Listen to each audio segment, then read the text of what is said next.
Billionaire shouts, "You're nothing." Waitress fires back, "Then why do you work for me?" What if the person you looked down on held the key to everything you thought you owned?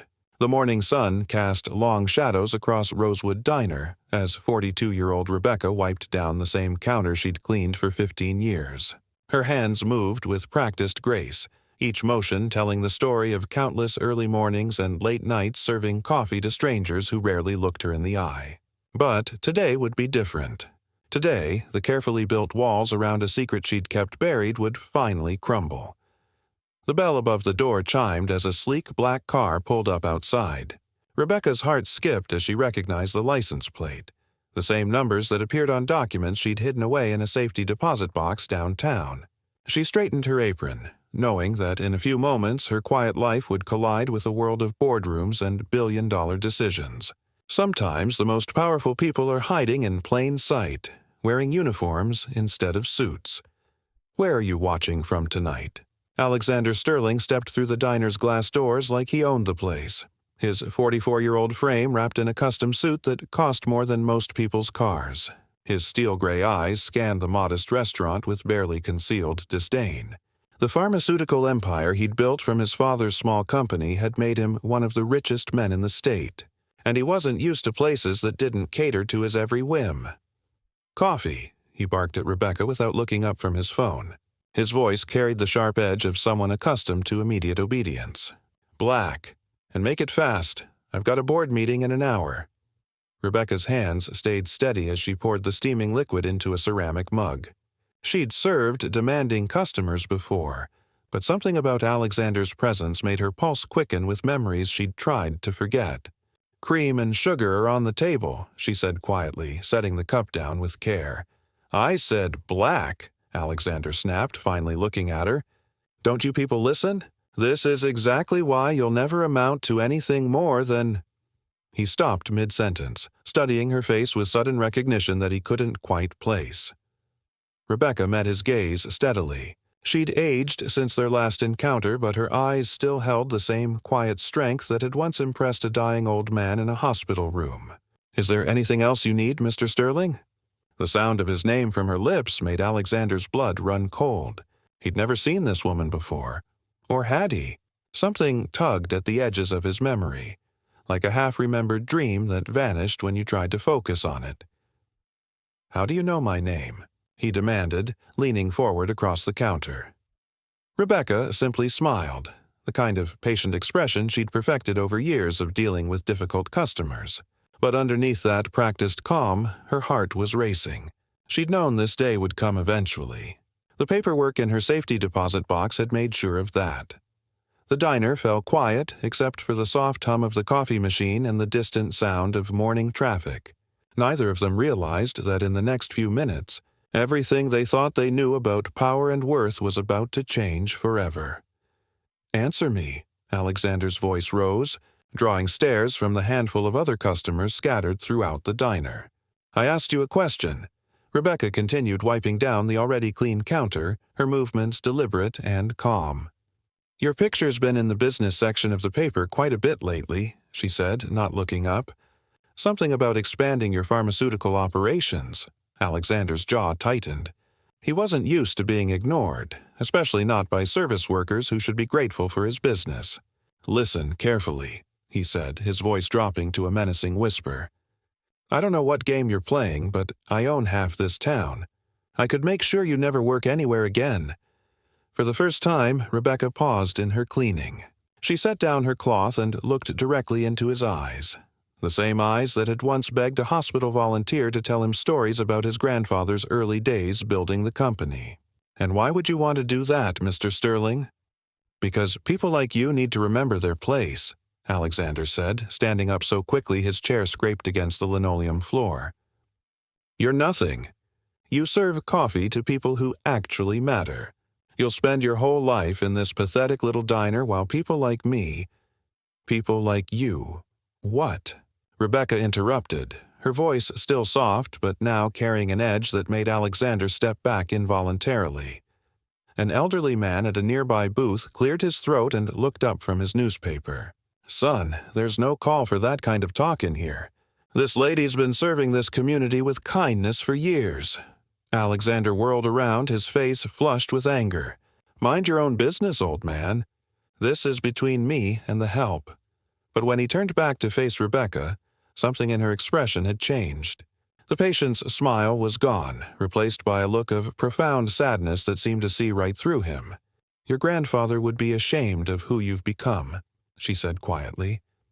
The words hit Alexander like a physical blow. What did you just say? Rebecca reached under the counter and pulled out a worn, leather journal, the same one she'd been given by a dying old man who'd made her promise to watch over his legacy. If this moment touched your heart, please give the video a thumbs up. She opened the journal to a specific page, one that contained handwritten instructions and a legal document that would change everything. Sit down, Alexander. It's time you learned the truth about what your grandfather really wanted. Alexander's legs felt unsteady as he sank back into his chair.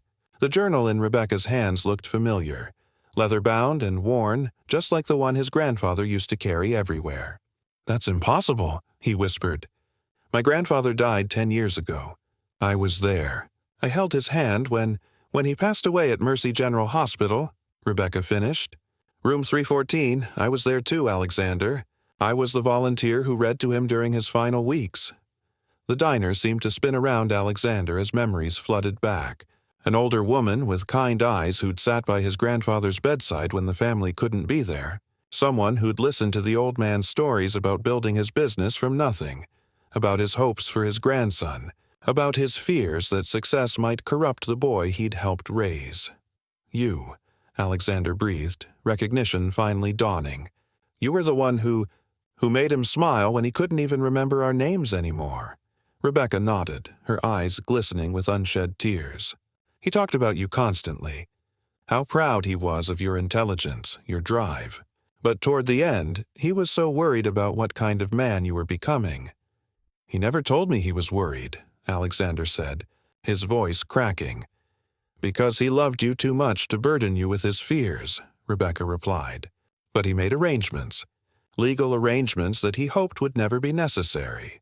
She turned the journal to face him, revealing a page filled with his grandfather's familiar handwriting. Alexander's hands shook as he read the words that would shatter everything he thought he knew about his inheritance. Your grandfather established a trust, Rebecca continued gently, one that would only activate if certain conditions were met. If his heir ever lost sight of the values he tried to instill, compassion, humility, respect for others, then control of the company would pass to someone he trusted to preserve his legacy. Alexander looked up from the journal, his face pale.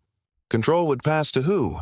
Rebecca reached into her apron pocket and pulled out a set of keys to offices and buildings that Alexander had thought belonged to him. Have you ever faced something like this? Let us know in the comments. To me, she said simply. Your grandfather made me the primary trustee of Sterling Pharmaceuticals. For the past 10 years, I've been waiting, hoping you'd prove his worries wrong.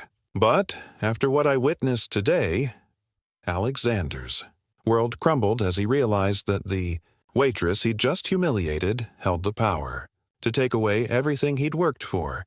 The silence in the diner was deafening. Alexander stared at the keys in Rebecca's hands as if they were weapons pointed at his heart. This can't be legal, he stammered. I've been running the company for a decade. I've increased profits by 300%.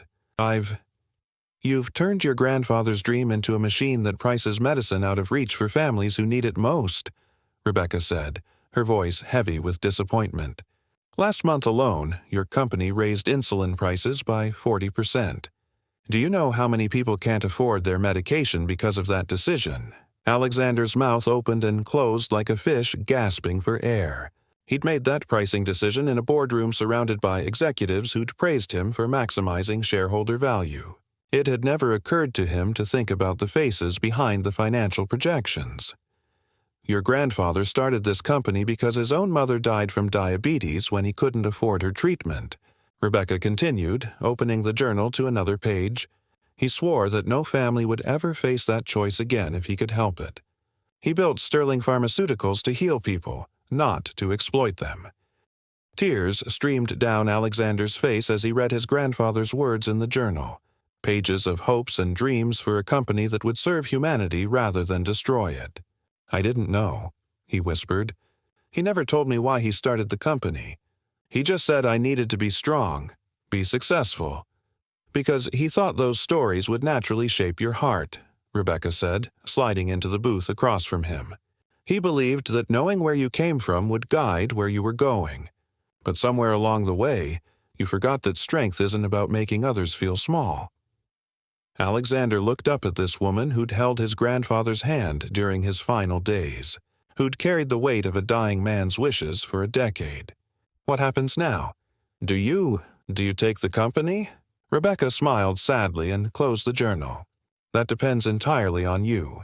Your grandfather's trust has a provision for redemption. If you can prove that you remember why Sterling Pharmaceuticals exists, if you can show that you still have the heart he saw in you as a boy, then you can earn back what you've lost. If you've been enjoying this story, subscribe to our channel for more heartwarming tales." Alexander wiped his eyes with the back of his hand. "How? How do I prove that I can be the man he wanted me to be?"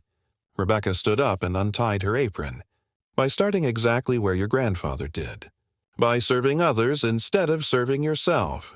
6 months later, Alexander Sterling stood behind the counter of Rosewood Diner, his hands moving with the same practiced grace Rebecca had shown him that transformative morning.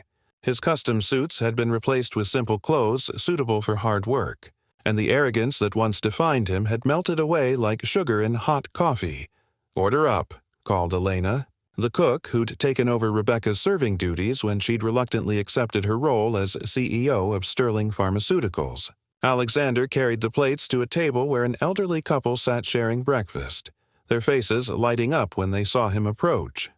"Thank you, dear," the woman said, patting his hand gently. "You remind me of my grandson, always so thoughtful."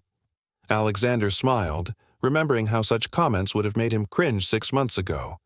Now they filled him with a warmth he'd never experienced in any boardroom. "Enjoy your meal, Mrs. Chen, and don't forget, your insulin is waiting at the pharmacy. No charge." The woman's eyes filled with tears of gratitude. Under Rebecca's leadership and Alexander's guidance, Sterling Pharmaceuticals had slashed prescription prices and established free clinics in underserved communities. The company's profits had decreased, but its impact on human lives had multiplied beyond measure. Rebecca entered the diner after her morning board meeting, her business attire a stark contrast to the apron she'd worn for 15 years. But her eyes still held the same kindness that had comforted a dying old man and eventually saved his grandson's soul. "How are we doing today?" she asked Alexander, surveying the busy dining room. "Mrs. Patterson's arthritis medication arrived this morning," Alexander reported, "and the Johnson family sends their thanks for the diabetes supplies for their daughter. They wanted you to know she's doing much better."